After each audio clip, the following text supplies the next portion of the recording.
And they may well ask, why climb the highest mountain? Why 35 years ago fly the Atlantic? We choose to go to the moon. We choose to go to the moon.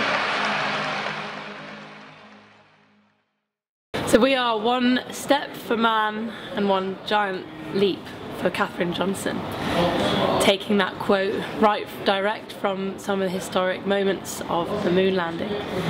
So we had a really amazing brief that was quite in keeping with Elon Musk's ethos, because we were working with Katherine Johnson, Mary Jackson and Dorothy Vaughan, who are three women, also known from the film Hidden Figures, who helped the NASA mission to land a man on the moon. And without them, it definitely would not have happened. And it's our job to retell their story. We've had a really quite diverse team, which has been really, really good for us. There were key members like Johnson and Neil, who have had a lot of experience with 3D modelling, Johnson particularly in the programming side, and without him we would really be in a very different place. And we've had the great influence from Adele, who's done this project before, so she had an understanding of what we needed to do and the context you're working, and she's an animator, so her kind of visual ability and understanding has been really helpful. Alongside that, we've had John, who is a filmmaker and a complete kind of narrative visionary, which has been really helpful trying to get the context of these people, especially with Katherine Johnson, and really kind of representing her in our work. We've also had the brilliant Claire, who's been pushing us along and collecting all the information we need and really giving us a really again contextual and also critical kind of evaluation on where we are. We've had Fabrizio, who's developed his physical 3D world into more of a digital 3D world, and he's been working closely with Neil, getting a lot of 3D models from the internet, which has been also really interesting for myself, because I'm a three-dimensional design student working with physical worlds and realizing that now is the time to move into the digital if I want to keep a job. So it's been a really interesting kind of putting together of all these people.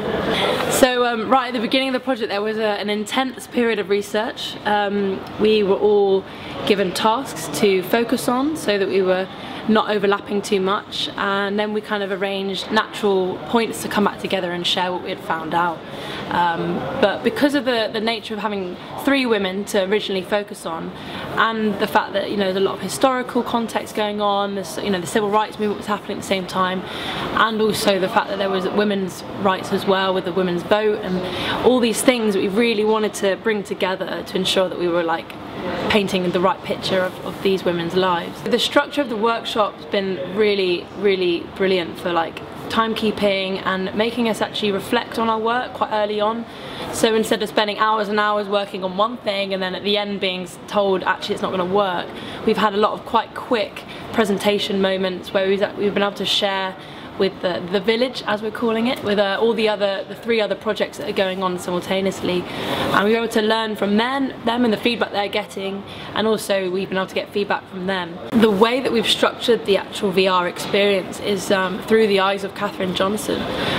It begins when she's at school, where she's segregated, and we have this idea out the window that is actually the kind of busyness of what is going on in the history at the time. We've just shown through clips that we've found through our research. So you have this element of the VR experience along with actually your position in the world, where you are seeing life through her eyes, and actually kind of develops through each stage of the VR experience. You're seeing her have to fight against certain things that are going on in her life, but whilst actually still being the brilliant person she is and developing the intelligence and the knowledge that eventually allows both in reality people to get to the moon and the viewer in the VR to also get to the moon, which is the ultimate goal. When you actually in the VR experience eventually reach there is a kind of tranquil sense of a kind of it's peace, but also kind of glory and the fact that you're quite aware that you've had to go through all this stuff and all this busyness, and there's this kind of silence, and that's been kind of quite emotional in a sense to really try and make that feel something to the audience. But yeah, something worth experiencing. And the final point is, do you think that is VR something that